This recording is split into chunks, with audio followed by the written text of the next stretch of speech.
Mbadde nakatuuka wano ewaka. Mama, nakusaba twogeremu n'ogaana. Mbadde nsaba twogeremu. Mami, gwe muzadde wange, gwe maama wange. Shari. Omuntu ne wanakukwekamu ekyo tekigenda kuvaawo. Anti Sharifu owuliriza. Wansaba kwogera nange naye nali nkyali musunguwavu Sharifu. Mwansuula mu bizibu. Mwansuula mu bizibu Sharifu n'abobeera gw'ozanya ekibiina ku $882. Mazima ga Katonda Sharifu nga mukazi otampadde yadde 10 gwe owulira oti. Mama, mbadde nsaba otuuka mu nju twogeremu. Ndi mu nju wano. Ndi mu nju nakatuuka wano mu kisenge. Okiwulira? Kati mbuulira nti baŋŋambye oyagala kwogerako nange. Kale baŋŋamba bulijjo baŋŋamba. Naye nange mbadde musunguwavu. Naawe okimanyi kye mwankola. Kyera nkimanyi era Uncle Sam namuweereza message ne mugamba nkimanyi mami musunguwavu. Uncle Sam nalinga muweereza message yadde ye yalinga tanziramu. Okitegeera ne gamba nkimanyi mami musunguwavu naye oli ye muzadde bana abalala baleme kumuwabya. Ani mpabya Sharifu kati bw'oba oyogera lulimi yogera lulimi olulungi kubanga Sharifu wantekako kiwundu n'omutima gukyannuma ne muwayiriza sooka owulire Sharifu n'ogamba nga bwe twakuba omukazi ogwe Sharifu ku njagala gye mbadde njagalamu Najima olaba nsobola kukkiriza abantu bakube Najima. Mami wallahi ngotya Katonda Najima tebamukuba. Ulira Sharifu tewali yakuba Najima nze yatuula naye. Sharifu nze nkukakasa.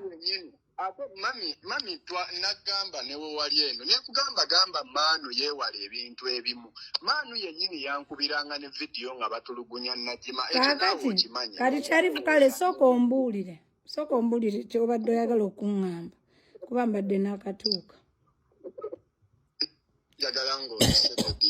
Era ndi state kubanga kati nkyali wano nzekka.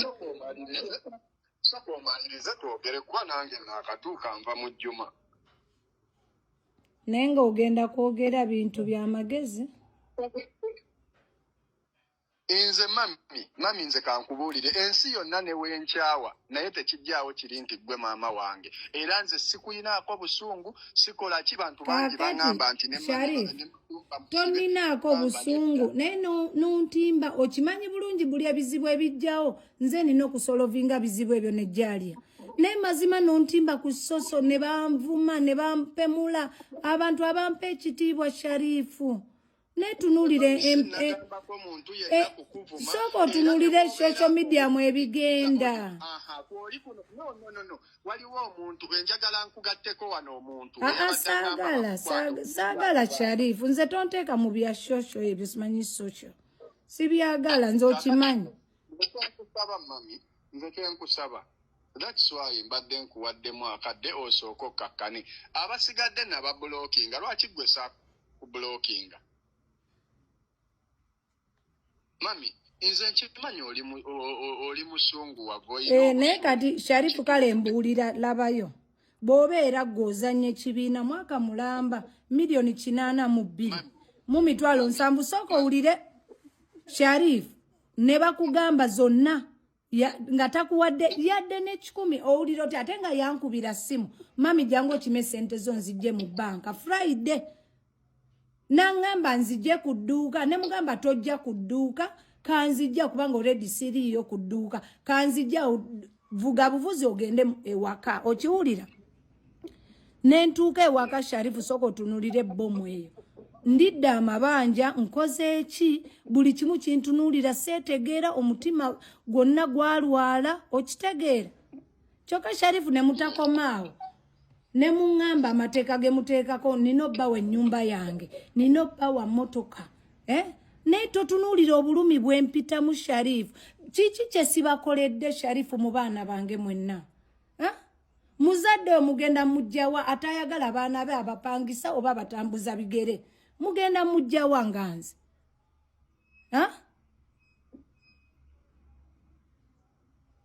nga toyogera ŋŋamba nakuwuliriza osooka omale nange nziremu. Kale mbuulira. Mami nze nkimanyi olina obusungu naye nakusaba ekisonyiwodde wano. Nakugamba okusaba kunsonyiwa.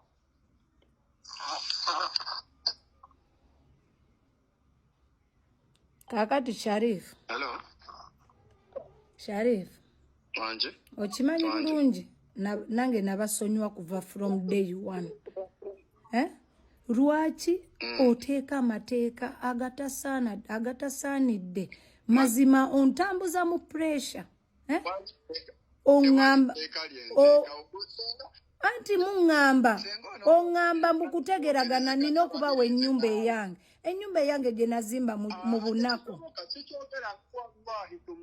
Nga Sharifu gwe kenyini wali ogamba otunde ennyumba yo nembagana nembagamba mbasonyiya buli kimu nkirese. Nengamba Najima genda okole ebibyo otandika obulamu bwo olabirira abaana bo ddayo ku bibyo. Nekye namugamba njagala nnyumba yange. Ate kati bangamba ge mateeka ge mwantaddeko mwagala nnyumba mwagala mmotoka ku bintu ebyange Sharifu nga nange mazima mwansula bubi. Emotoka yaffe siwe kiri naye awo bwe nali mbabanja mwangamba mutya njagala osooka obuze Najima statement eyo gye twakola motoka yammwe nagibagulira fine naye ku buzibu Najima bye yantuusaako. Sharifu tebereza gwe nga nkugambye Sharifu jangu okime milioni 8 zizino nzijje mu banka ng'okimanyi si kya savinga na mu banka nga nsavinga mu kibiina ekyo. N'otuukayo oli nakugamba teziriyo nga bonna bammanja bonna mbatadde wali ku pose ne mbagamba kanzije mbaleetere ssente zammwe. Bw'obeera gwe Sharifu nga nina ekintu nga ndaba wali ekintu ekisobola okunnunula nsooke nsasuleko ku abo bamanilenda okikola otya nga ggwe.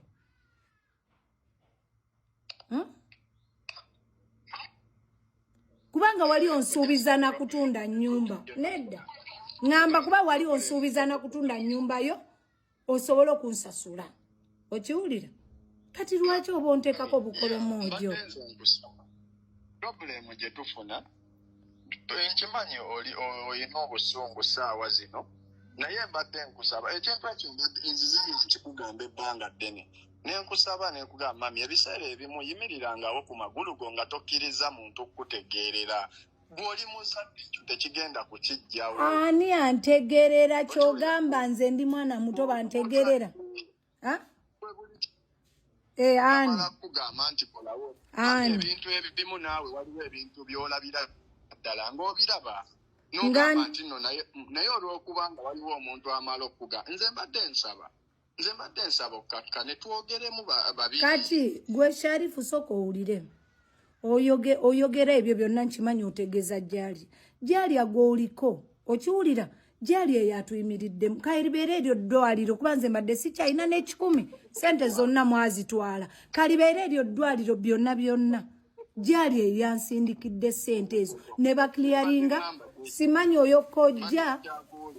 oyo kojja naye yasabye sente ngamba gyali agwoyogerako saawa eno kati nze yampa buli kimu kubanga sirina kyennina sente zonna mwazitwala ekyo kimanyi kati Jalya gwoyogerako yakole Jalya mukazi watwali neri mairo ebizibu byonna ebigweno era yabigwako kyoka erinnya lye lyoteekayo ne mukazi watunga mazima tabiriiko lwaki omusaasira n'olubuto lwalimu yasasula na muntu nabwaba afiiriddwa Jalya wuuyo oli bamusibye Jalya yayina tu obuyambi obwo bwonna nze kati saawa eno osuubira sente nzijjewa ng'oline Uncle Sam babiri kyembadde nsaba kale tunaddamu kyembadde nsaba ng'oline Uncle Sam twogeremu kale Sharif omuntu nabwabeera nga mubi ne era ebyo ebirungi ebitono by'abakukoledde osiimanga Jalya njagala oyogera amazima uliriza anti uliriza Sharif sagala obeere ng'oyogeza bukyayi Jalya emboozi yange njagala etambule wakati wange naawe kati bw'obeera gwe tosobola kumpuliriza nga nze maama wo nange sigenda kulira oli mwana muto uliriza oli mwana muto oyina nange kumpuliriza sinze omukadde okubeera mpuliriza gwe wekka Mama kankuwulirize mama. Ati lwaki oba gwe oyagala nze mbeere wansiiwo nange ompuliriza nga kuba ndi mukaddewo. Nsaba kunsonyiwa mami. Kyekyo kye nkugamba omuntu wadde omulaba mubi ssaawa eno ne ebirungi byaba kukoledde osiimanga. Sharifu njagala oyogere kino mazima gwe n'abaganda bo bonna. Jalya bwe yalinga abagabiranga capital ani gwe yasinganga kuwa? Ani gwe yasinganga kuwa ssente nnyingi?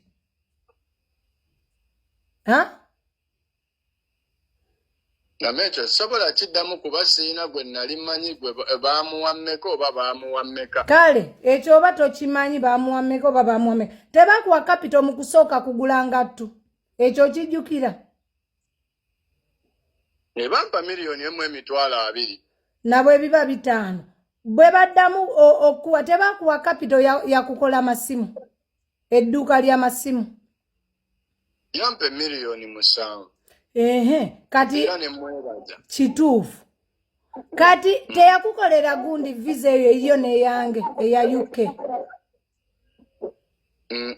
Ani yagikolera se? Mama. Nkubuuza. Nkubuuza. Nedda. Step by step. Njagala nange ompulirize nga mukadde. Teyakukolera visa ya UK eyo neyange. Ondrivinga kunteekera ku Jaliya. Saagala nze kwogera ku Jaliya kati. Jaliya nina omwogerako. Jaliya patana business wange. Okimanyi bulungi? Oli gwe nkola naye emirimu. Ebintu byonna obimanyi biva US byenkolamu. Abalala kabankyawe. Naye maama wange musaba nziriremu. Kubanga ye muzadde. Mugambe byonna byakola bizibu bigwira nze. Nekirala mukadde kyamunyiiza ennyo kale internet eno. Internet nagivaako taata Saamu okyandaba pakko. Mugambe ebintu ebirala ebyo byempulira. Lwaki mulimu ebintu era byeyegaana. Kati otuuka n'ogamba mbu Jaliya si yakugobera visa Sharifu. Mama. Soko mpenze mujira. Sharifu soko olabe. Omanyi mulimu ebintu boba oyina bintu byo byogoba. Naye toteeka nnyo bulimba. Kubanga olaba Sharifu uliriza boba ogamba oyagala nze nkusonyi. Wagenze kuba mbiwulidde leero ebyo bibadde bipya byali. Oba byaleero oba byalo. Ng'ogamba Jaliya si yakugobera ki? Si yakugobera visa. Okiwulira? Ekyo kituufu. Nedda nze nkwadde budde bwo soko nange nzira nga bwe kiri. Ekyo kituufu Jaliya si yakugobera visa ya UK.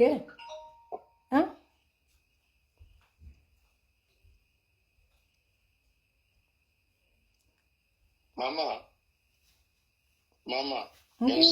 Ensonga nze gendiko yange naawe. Ate era nkugamba kubanga buli ekizibu kyonna kijja naye jjukira bigwira nze. Just kati mba nkugamba temwetagamu bulimba nnyo. Anti wulira kale n'ekirala. Anti wuliriza Sharifu lwaki nkugamba bw'oti oli patana bizinesi wange owulira naye Sharifu ekirala n'otuuka okuwaayiriza mbu Bini ekyamujja mu Amerika baamugoba kubanga yagaana okulokoka. Sharifu ekintu ekyo nga gwe kennyini nakwegayirira nakugamba negayirira Bini tadda kyali bwe kityo ddala nga bwe wakyogedde. Amanze Bini bwatyo bwe yaŋŋamba. Naye kati gwe lwaki obadde omwegayirira? Lwaki gwe obadde omwegayirira? Twali tumwegayirira ki? Twali tumwegayirira kitakomawo eno. Yali nsonga ki? Bini anti batugamba era nabyo nabyogera. Ebitya. Bini yali takubabbala. Ngamba nabiwulira kye wabyogera. Soko owulire wabyogera wagamba Bini bamugobayo mu America kubanga yagaana okulokoka. Sibo wakyogera. Bini bwe yaŋŋamba. Naye kyali ki kyogera amazima ki ekyamugobyayo? Anti kati nze sisobola okugamba ki ng'ate oli yaŋŋamba kirala mama. Kale fine ekyo tukitwale bwotyo. Naye nga ebigambo byonna Sharifu byoyogera bituufu. Ogamba jjali yali takuyamba. Gundi eyo restaurant ya Najima. Ani yamuwa ssente ez'okuzikola? Sharifu. Njagala otegere mu baka abaana nedda njagala kati tuli babiri wano. Njagala twogere amazima. Mu baka abaana bonna ani gwe nsinga okwagala kusinga Najima n'okumwesiga? Naye mami njagala ompulirize nange twogeremu bwogezi. Anti era tuli mu kwogera. Naye kati engeri tufunye gapu tuli babiri gw'oli mwanange. Njagala nze kati twogere nze naawe. Ono era waali ate gw'olaba kuva jjo nkukubira era mmaze okugamba ng'azze. Tata Samu ye enzira engundi ye yanjawulo ku muntu omusanyusa bakadde. Kituufu ekyo. Toyinza kufuna gyeyagaliramu nga mukadde wa adaaga. Era nakusanyusa mukadde okusooka first. Nkitegeera. Kubanga nze maama wange bw'abeera obulungi kinsanyusa. Ate naye era tasobola kwagala kundaba bubi. Kankubulire Taata Samu okumanya omukadde yalaga wali. Ne bwe bakukwata wali nga bakwokya mu kipiira. Ng'abantu bonna bajjudde awo. Maama asobola okuvaayo najja n'akaaba nga wooli awo n'agamba omwana wange temumwokya. Nze njagala ebyabalala saagala kubimanya. Ekyo kye nsaba. Nekyala Sharifu maama wo ekimulumya omutima n'omwogerako nga bw'ali Omuswayiri. Agaye omwana wange teyali njogeddeko bw'atyo. N'abantu maama wange Muswayiri. Taata Samu. Wangisebo. Ekyo kyetonze naye nze era bw'owuliriza audio zange. Ze mbadde njogera ku maama wange tezibaddeemu bukambwe bwonna. Neera Sharifu. Nze nkubulira nga mukadde wo. Wuliriza.